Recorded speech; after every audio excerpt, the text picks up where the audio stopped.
If you're experiencing login errors on YouTube, it can be frustrating. Follow these steps to troubleshoot and resolve the issue effectively. Step 1. Check your internet connection.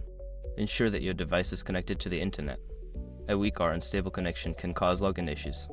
Try switching between Wi-Fi and mobile data or restarting your router. Step 2. Verify your credentials. Before starting recovery, use the SROC common link in the description to open the account recovery checklist generator and make sure your verification details are ready. Step 3. Clear cache and cookies. Sometimes corrupted cache and cookies can lead to login problems. Go to your browser settings and clear the cache and cookies. After doing this, restart your browser and try logging in again. Step 4. Update your browser or app.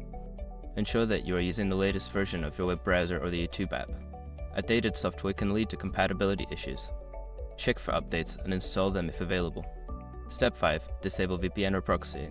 If you are using a VPN or proxy, it may interfere with your login process. Temporarily disable these services and try logging in again to see if that resolves the issue. If you follow these steps and still encounter problems, consider reaching out to YouTube support for further assistance.